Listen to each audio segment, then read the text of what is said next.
Hello दोस्तों, कैसे हैं आप सभी। आप अलंकार की वीडियो में लगातार मेरे साथ हैं, आपका बहुत बहुत धन्यवाद। आज फिर हम अलंकार की तीसरी वीडियो पर अध्ययन करने वाले हैं। अब तक हमने सबसे पहले शब्दालंकार के विषय में अध्ययन किया। हमने जाना उसके भेद, अनुप्रास अलंकार, यमक अलंकार, श्लेष, पुनरुक्ति प्रकाश, विप्सा और वक्रोक्ति।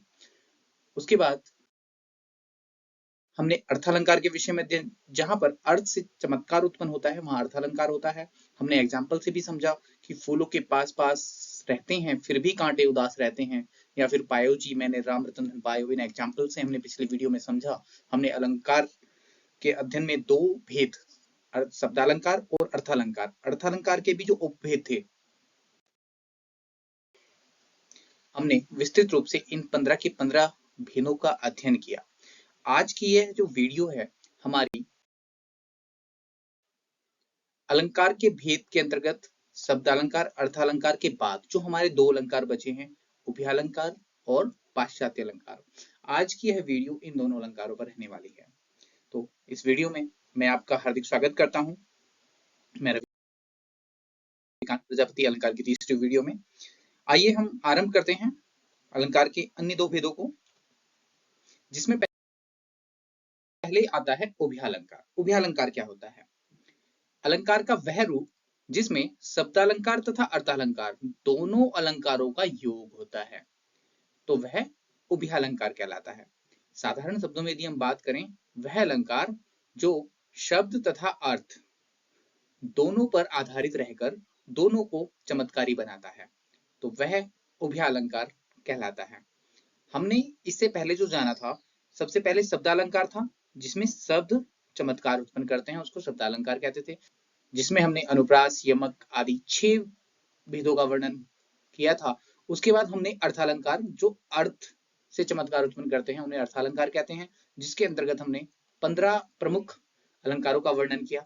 आज उभयालंकार जिसमें दोनों ही मिलके क्या करते हैं, चमत्कार उत्पन्न करते हैं, शब्द भी और अर्थ भी, उसको उभयालंकार कहते हैं। उदाहरण के अनुसार समझते हैं, जैसे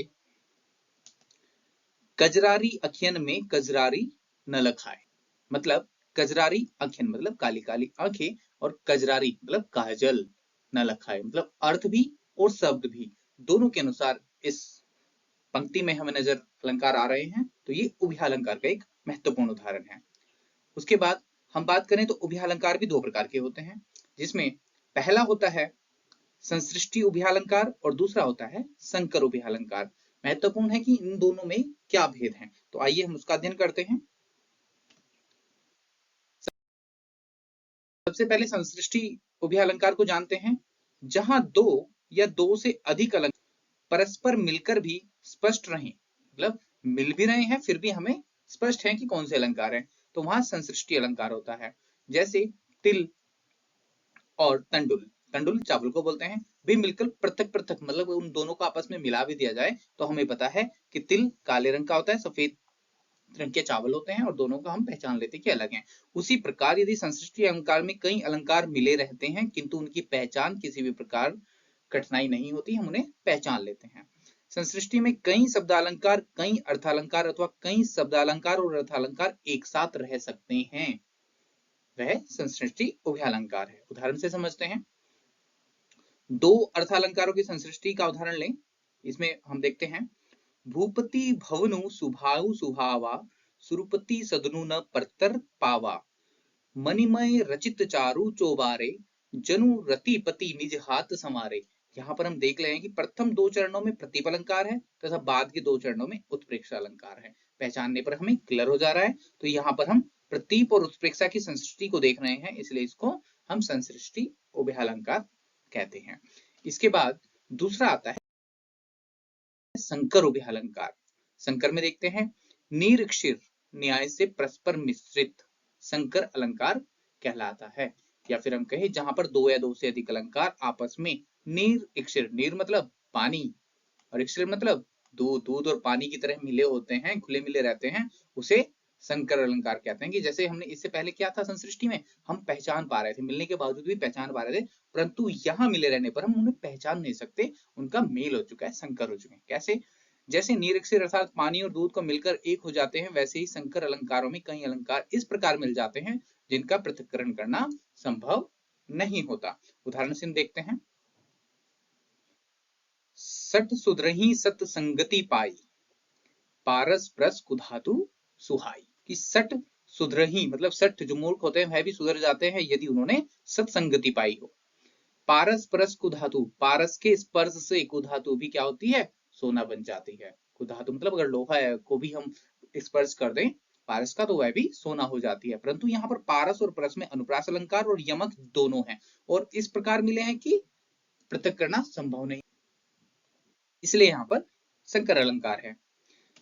इसके बाद जानते हैं, ये तो था उभयालंकार के उदाहरण जिसमें हमने संसृष्टि और संकल्प अलंकार देखे। अब है हमारा आधुनिक या पाश्चात्य अलंकार। ये क्या होते हैं? ये हमारे तीन प्रकार के हम प्रमुख हैं जो हमने इसमें लिए हैं। पहला मानवीकरण अलंकार, दूसरा ध्वन्यर्थ अलंकार और तीसरा विशेषण विपर्य अलंकार। हम तीनों को इस वीडियो के अंतर्गत जानेंगे। आप लगातार मेरे साथ बने रहे हैं और बने रहेंगे, इसके लिए आपका बहुत बहुत धन्यवाद। एक निवेदन है कि यदि आप तक अपने मेरे चैनल को सब्सक्राइब नहीं किया है तो प्लीज इसको सब्सक्राइब कर लीजिएगा और साथ ही साथ यदि वीडियो आपको अच्छी लग रही है तो आप इसको अन्य जिज्ञासुओं तक जो हिंदी भाषा का ज्ञान रखना चाहते हैं उन तक अवश्य शेयर कीजिएगा। आइए जानते हैं मानवीकरण अलंकार क्या होता है।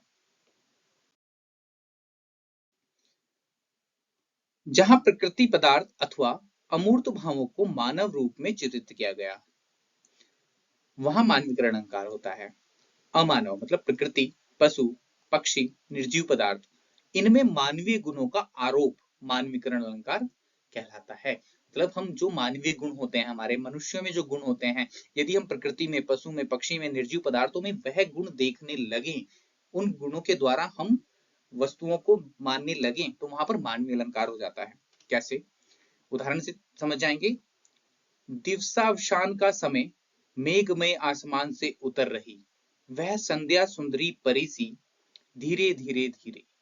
मतलब हम देख रहे हैं कि दिवसावसान मतलब संध्या का समय है, मेघमय आसमान से उतर रही, बादलों से उतर रही है, वह संध्या मतलब शाम को बोला जाए, सुंदर परी सी धीरे धीरे धीरे मतलब शाम क्या है, धीरे धीरे धीरे उतर रही है एक परी की तरह। तो यहाँ पर हमने शाम को मानवीय अलंकार परी का रूप दे दिया है, मनुष्य का रूप दे दिया है, तो यहाँ पर मानवीकरण कर दिया हमने।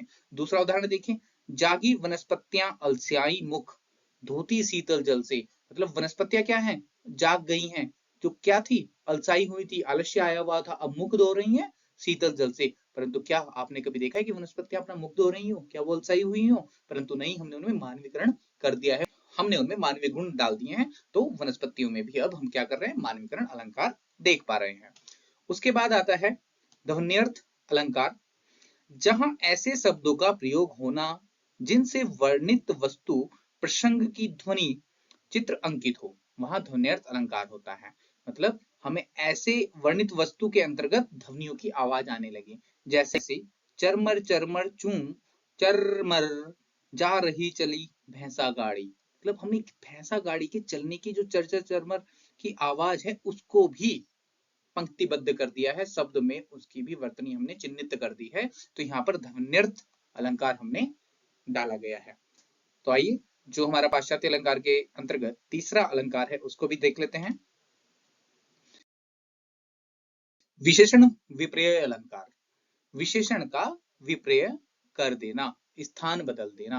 मतलब विशेषण जहां है उसका स्थान बदल देना। जैसे इस करुणाकलित हृदय में अब विकल रागनी बजती। जैसे प्रसाद जी, अब करुणाकलित हृदय में अब विकल रागनी मतलब विकल, उद्वेलित, शांत। रागनी का ये गुण नहीं होता है, ये गुण किसका होता है, ये गुण होता है हृदय का। परंतु हमने क्या कर दिया, इसका स्थान बदल दिया। तो यहाँ विकल विशेषण रागनी के साथ लगाया गया है, जबकि कवि का हृदय विकल हो सकता है, रागनी का नहीं। इस प्रकार विपर्य कर देना, स्थान बदल देना, यदि इस तरह विशेषण में होता है तो वह विशेषण विपर्य अलंकार जो पाश्चात्य अलंकार के अंतर्गत आता है देखा जाता है।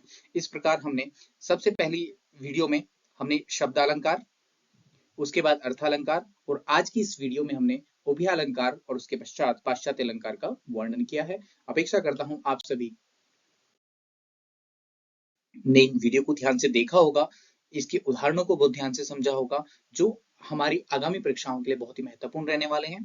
बस आपसे यही निवेदन है कि आप मेरे साथ लगातार बने रहिएगा, और यदि आपको वीडियो अच्छी लगती है या फिर कोई आपको इसमें कमी लगती है तो आप मुझे कमेंट बॉक्स में लिखकर जरूर बताइएगा, जिससे कि मैं अपने आप में इम्प्रूवमेंट कर सकूं और आगे आने वाली वीडियोस में वो कमी दूर कर सकूं। वीडियो देखने के लिए आपका बहुत बहुत धन्यवाद। आभार।